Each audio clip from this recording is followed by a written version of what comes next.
जय। मोरा रामे रामे रामे रामे रामे मोहा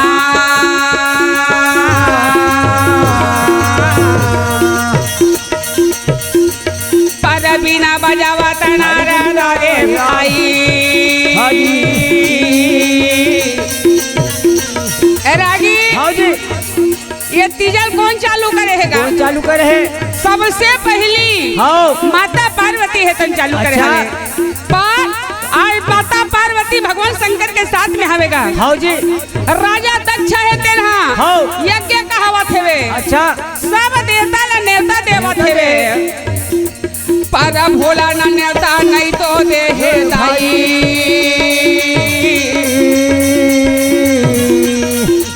भोलेनाथ ला नेवता नहीं दे हवे ऐसे माता पार्वती भोलेनाथ ला कहे भोलेनाथ। हाँ मोर पिताजी है तो यज्ञ कहावत हेवे। हाँ जी। ये का माता ये गिरिजा बोलेगा मोर भाई ये का बारे बनिहार बोलेगा मोर भाई ते भोले ना खेला ये बोला तेगा मोर भाई।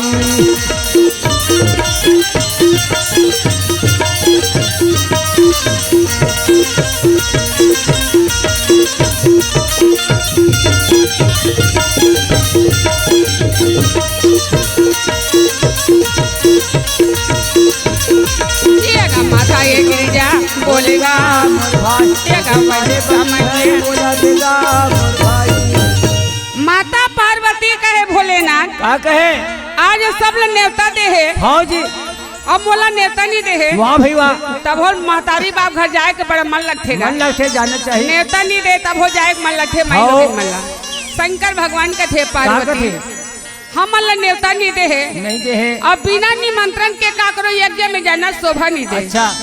पर माई लोगन मन मानहिता पति बात ला पार्वती हट कर दी। हाँ पार्वती जिद कर दी। हाँ भोलेनाथ नेवता नहीं दे तब भोले तब भोले मैं जाऊँ मोर दाई घर अच्छा और यज्ञ में शामिल हूँ मैं। हाँ शंकर भगवान का थे गिरिजा हाँ सती आज बिना निमंत्रण के जाना अपमान के बराबर मान है। के बराबर है। ये आज मोर कहना ला मान जा कथे सती हाँ जी। बिना निरादर के याद जावे तो आज पति के अपमान होते पार्वती। हाँ जी। बिना बलाए ते जाहू कथा तब पति के अपमान होई पार्वती वाह। ते मत जा। हाँ पर भगवान शंकर बार बार समझाए पार्वती भोलेनाथ के बात नहीं मानी। झन जाते वो मई के गौरीला भोला समझा झन जाते वो माई के गौरीला भोला समझा। ये तोरा ये दे पिता गौरी नेवता नहीं तो दे ये झन जाते गौरी भोला हाथों समझा। झन जाते वो माई के गौरीला भोला समझा। माता पार्वती के जिद ला देखी भगवान शंकर है तो नंदी लगा थे नंदी अच्छा चाहे कर मई के हमरा दे राज में नंदी रहे भोलेनाथ के। हाँ आज बात न सुने नंदी आगे कैलाश में। अच्छा पार्वती रहे तो नंदी में बैठ गए। तबा ये दे गौरी मोरा चल न जावा लागे ओ झन जाते माई के गौरीला भोला समझा। झन जाते माई के गौरीला भोला समझा।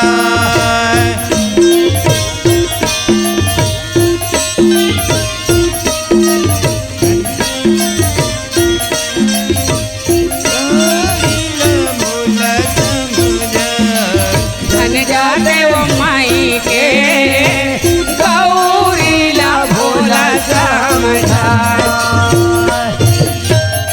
24 मई के में अच्छा सबके आसन लगे हैगा। लगे है जी। इंद्र के आसन लगे है भगवान हाँ। विष्णु के आसन लगे हवे हाँ। और 33 कोटि देवता के आसन लगे लगे हवे। है भाई। पार्वती की अच्छा भोलेनाथ के आसन नहीं लगे हैं। नहीं देखी सो कर। पार्वती का थे धन्य है दाई हाँ आज मोर पति के आसन नहीं लगे सबके आसन लगे हवे। लगे है। बार बार मोला समझाई हाँ पर मैं अपन पति के कहना में नहीं माने नहीं माने भाई। रागी हाँ पति कनवा रहे चाहे खोरवा रहा लंगड़ा रहा कहीं रहा है, पति के अपमान बर्दाश्त नहीं हो सके। नहीं जो है। पार्वती जब वहाँ पहुँचे हाँ नौकर महतारी बोले हाँ नौकर बहिनी मन बोला नहीं बोला थे, कोई नहीं बोलेगा। पार्वती रहे तनहा हाँ। बड़ा व्याकुल हो गए। हाँ। आज मोर पति का आसन नहीं लगे है नहीं लगे। और कोनो मोर सन नहीं बोला थे, नहीं बोला थे। यज्ञ जला थे। हाँ बड़े बड़े संत महात्मा साधु आए हैं। पार्वती रहे तनहा हाँ। मोरा जाके ये देखूं में गाना लागे भाई, जाके ये जो पार्वती कूदे मोरा या गानी ये कुंडा में मैया मोरा कुंडा न लागे भाई, मोरा या गानी ये कुंडा में भाई ये गा कुंडा न लागे भाई ये गा नंदी महाराजा हाँ जल देखे नदी पार्वती लैया के में जलत है से भागे भैया जागे भाई।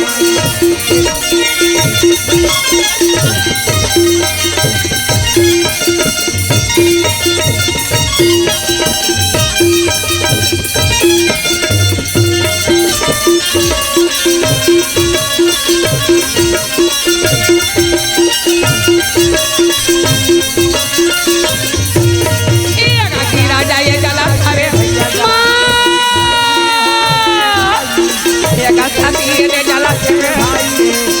कूदे हावे भाई।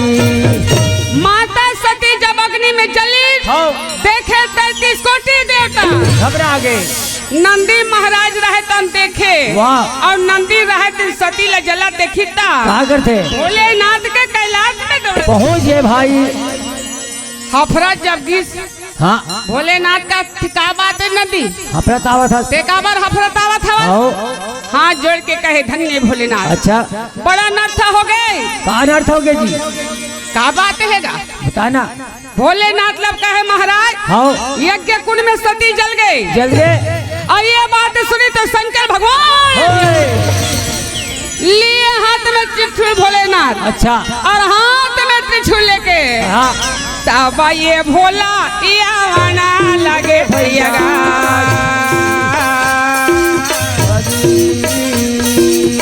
तब ये दे भोला रे यावना लगे भाई रे। भोलेनाथ व्याकुल हो गए का बतावा कहे भोला यागा चला अरे भाई। राजा के यज्ञ में मोराया भैया राजा के यज्ञ में मोराया भाई। भोला हर कैसे ये देखो बतावे भाई।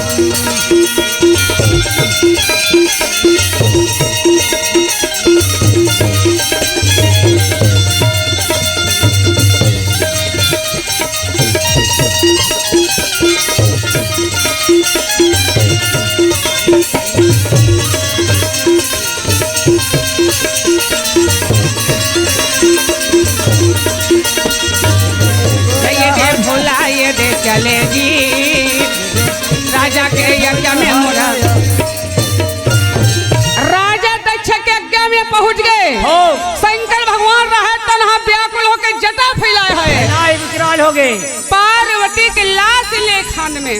अच्छा और खान में लेके पार्वती रहते ना ले है पार्वती ला अब भोलेनाथ चलत है और जाके आज पार्वती मैया अंतिम संस्कार करत है। हाँ भाई शंकर भगवान है तन पार्वती ला अंतिम संस्कार करके भोलेनाथ कैलाश में चले गए और कैलाश में जाके समाधि लगा के बैठे। पत्नी के छोड़ना बड़ा व्याकुल होतेगा। अच्छा काबा 7 जन्म के नाता जुड़े रहते। अच्छा मरद जियत के साथ निभाए के कसम हाँ अग्नि देवता में। अच्छा भोलेनाथ है तन समाधि लगा बैठे गए। बैठे समय कुछ दिन जब बीता थे ता आज पार्वती मैया है तेना अवतारी कहाँ लेवा थे राजा हिमांचल के घर में। माता पार्वती राजा हिमांचल के घर में जन्मा लेवा था भाई। पार्वती है ना 108 में खत्म हो है। अच्छा यही आखिरी हरेगा 8वां 108 में और जे हम खत्म होत गए है। हाँ। भगवान शंकर है तन पार्वती ला गला में गुद गुद के पहिरे है। पहिने माला बना है। पार्वती के मुड़ी ला माला बना पहिरे है। हाँ। आये 108वां अवतारी हरे। हाँ। माता पार्वती है तो राजा हिमांचल के घर में। अच्छा आज बड़ा सुंदर बालक जन्म लेवा थे वे। है भाई माटी के चोला माटी में वाह माटी के चोला माटी में मिल जाए रे माया एक दिन मैं न पिंजरा रे माया एक दिन मैं न पिंजरा उड़े जाही रे माया माटी के चोला माटी में माटी के चोला माटी में मिल जाए रे माया एक दिन मैं न पिंजरा उड़े जाही रे माया एक दिन मैं न पिंजरा उड़े जाही रे माया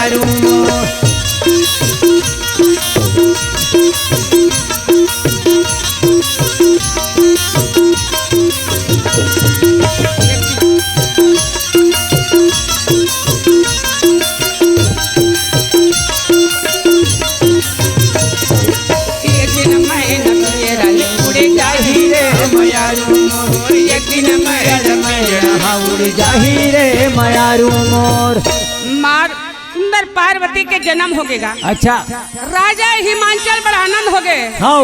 पार्वती की उम्र बढ़त जावत है। वाह भाई वाह 7 साल की उम्र हो गए पार्वती। हाँ जी। पार्वती कहे माँ या जब जब मैं अवतारी ले हूँ और पति के रूप में भगवान शंकर मिल ही के हूँ। वाह भाई 7 साल की उम्र में माता गिरजा है तो भगवान शंकर के पूजा करत हावे।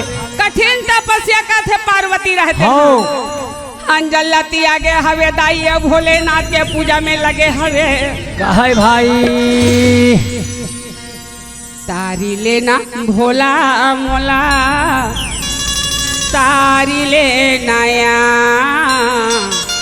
तारी लेना भोला मोला तारी लेना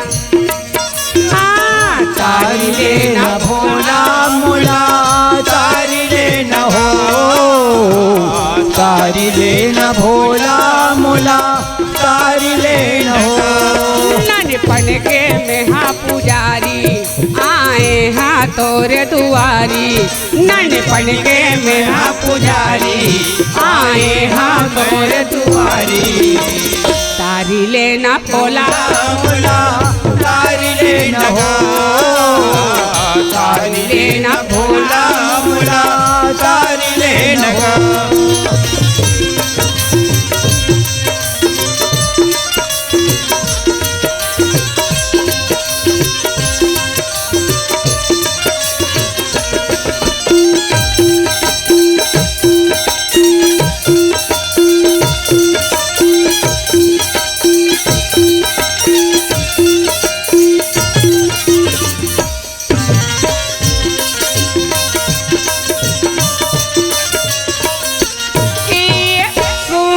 रहे भोला यो घटीदानी बैला के भोला आवा सवारी।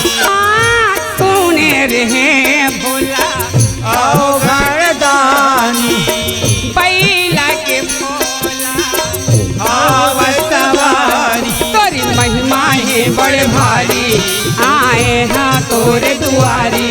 तोरी महिमा है बड़े भारी आए हाँ तोरे दुआरी।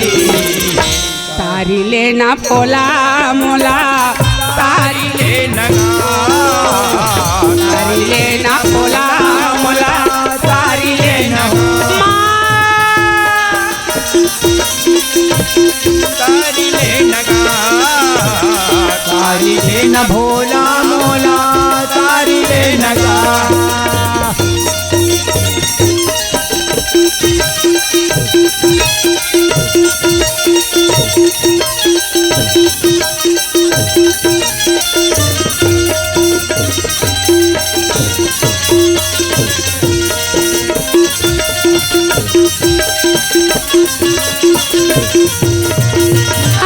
तारी लेना भोला मोला बोला थारी नगा।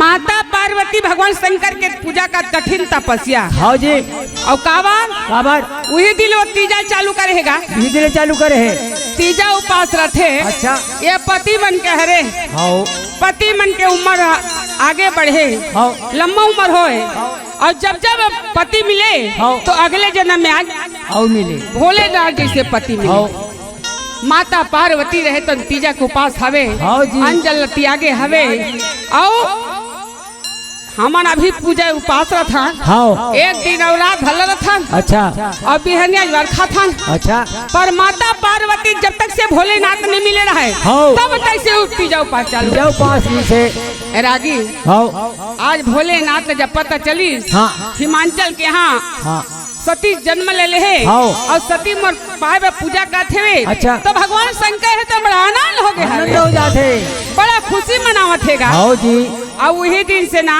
हाँ। हमन देश और विदेश में तीजा चालू करे चालू हो से का बा हाँ। तीजा के समय आथेगा अच्छा भैया मन जोरा करते हाँ बहिनी आई तो लुगरा लेबो कई के लुगरा ली गाड़ी मोटर में दौड़ते कतको लग जाए हाँ बहिनी मन ला लानथे तीजा लानथेगा।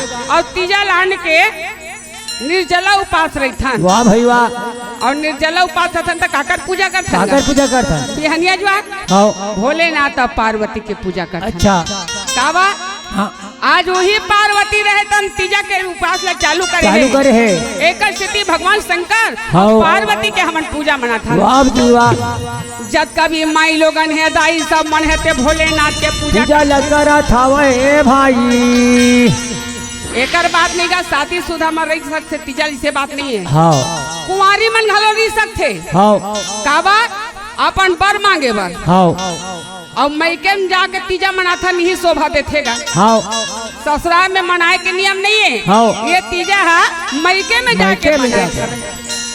सब नर नारी उपास हवे तीजा वाह उपास जी। का। आज बड़ा सुंदर चालू करे हवे देश और विदेश में तीजा लगा हाँ भाई सुन तो ग्वालिन वृंदावन में गैया चरावा थे सुन तो ग्वालिन वृंदावन में गैया चरावा थे सुन तो ग्वालिन वृंदावन में गैया चरावा थे सुन तो ग्वालिन वृंदावन में गैया चरावा थे सुन तो ग्वालिन वृंदावन में गैया चरावे बजावा तो ग्वालिन वृंदावन में गैया चरावे कदम करे नहीं हम मोहन बंसीला बजावते नारायण दे नारियल दे तीजा ये उपास हो तीजा ये उपास सुन तो ग्वालिन वृंदावन में गैया चरावते सुन तो ग्वालिन वृंदावन में गैया चरावते। आज पति के लंबी उम्र सब नार नारी देश और विदेश में तीजा उपास लहरेगा हाँ और वही दिन तीजा मनावत है पूरा छत्तीसगढ़ में अच्छा। देश और विदेश में हाँ बड़ा ये दे आनंद ये दे या जाइए दे हो गए वो आ जाइए दे हो गए ना तुम तो ग्वालिन वृंदावन में गैया चरावते सुन तो ग्वालिन वृंदावन में गैया चरावते तुम तो ग्वालिन वृंदावन में गैया चरावते तो ग्वालिन वृंदावन में गैया चरावते कदम तारी बैठ के कान्हा बंसीला बजावाते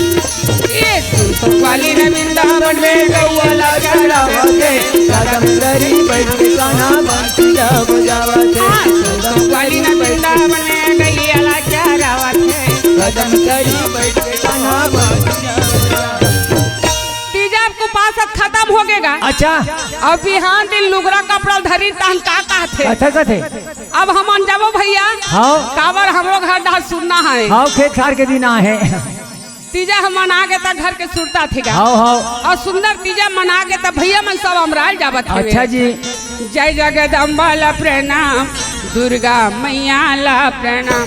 जय जगदम्बा ला प्रणाम, दुर्गा मैया ला प्रणाम। जय जगदम्बा ला प्रणाम, दुर्गा मैया ला प्रणाम। जय जगदम्बा ला प्रणाम, दुर्गा मैया।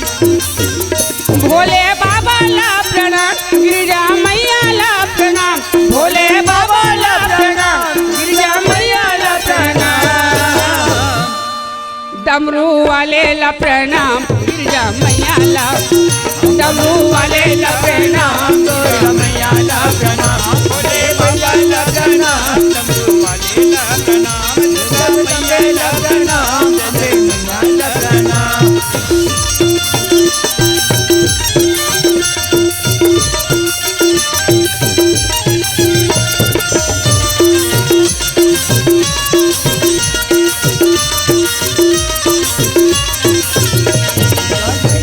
प्रणाम दुर्गा मैया ला। जय जगदम्बा ला प्रणाम, दुर्गा मैया ला प्रणाम। बोले वृंदावन बिहारी लाल की जय।